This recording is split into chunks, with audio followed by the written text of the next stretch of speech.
پیارے رسول صلی اللہ علیہ وسلم ابھی 12 سال ہی کے تھے تو آپ کا شام کے طرف ایک سفر ہوا.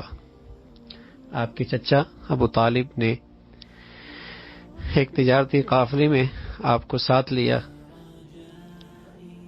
اور جب یہ قافلہ راستے میں بصرہ میں اس نے پڑاؤ ڈالا، وہاں ایک عیسائی راہب جو انجیل کا علم بھی رکھتا تھا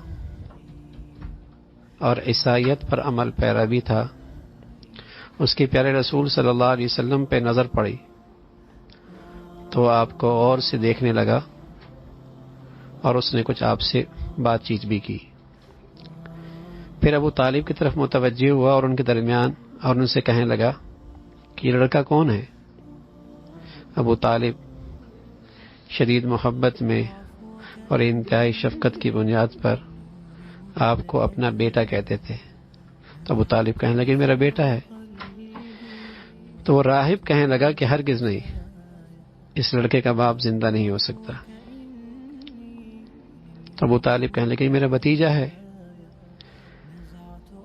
تو اس نے پوچھا کہ اس کے باپ کو کیا ہوا؟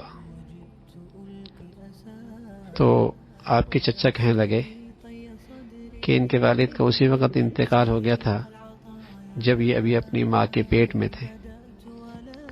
تو راہب کہنے لگا تم نے سچ کہا ہے، اسے لے کر جلدی جلدی اپنے وطن واپس چلے جاؤ، یہود سے اس کی حفاظت کرو. اللہ کی قسم اگر یہود اسے دیکھ لیں گے تو اسے نقصان پہنچائیں گے،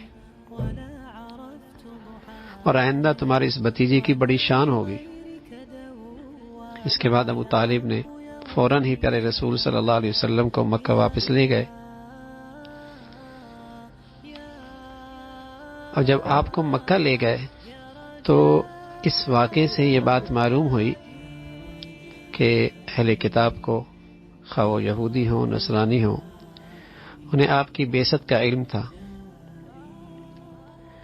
امام ابو موسیٰ اشعری فرمانے لگے کہ اس سے معلوم ہوتا ہے کہ اہل کتاب کو آپ کی بعثت کا پہلے سے پتہ تھا، اور وہ آپ کی علامات سے واقف تھے. تورات میں، انجیل میں آپ کی بعثت کی پیشن گوئی موجود تھی، آپ کے اوصاف موجود تھے، بلکہ آپ کے آنے کے بہت کثرت سے شواہد ان میں موجود تھے.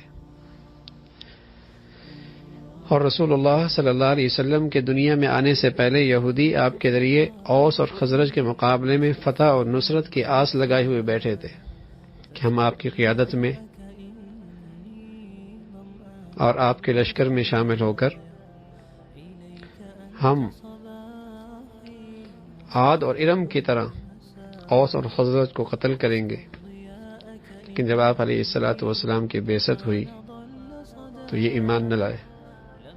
اللہ کا ارشاد ہے وَلَمَّا جَاءَهُمْ كِتَابٌ مِّنْ عِندِ اللَّهِ مُصَدِّقٌ لِّمَا مَعَهُمْ وَكَانُوا مِنْ قَبْلُ يَسْتَفْتِحُونَ عَلَى الَّذِينَ كَفَرُوا فَلَمَّا جَاءَهُمْ مَا عَرَفُوا كَفَرُوا بِهِ فَلَعْنَةُ اللَّهِ عَلَى الْكَافِرِينَ. اب جو ایک کتاب اللہ کی طرف ان کے پاس آئی، اس کے ساتھ ان کا کیا برتاؤ تھا؟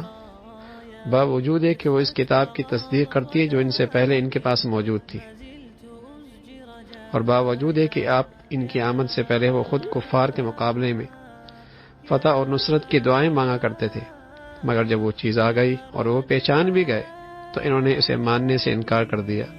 اللہ کی لعنت ہو ان منکرین پر. اور اسی طرح آیت اتری الذین آتیناہم الکتاب یعرفونہ کما یعرفون ابناءہم وَإِنَّ فَرِيقًا مِّنْهُمْ لَيَكْتُمُونَ الْحَقَّ وَهُمْ يَعْلَمُونَ.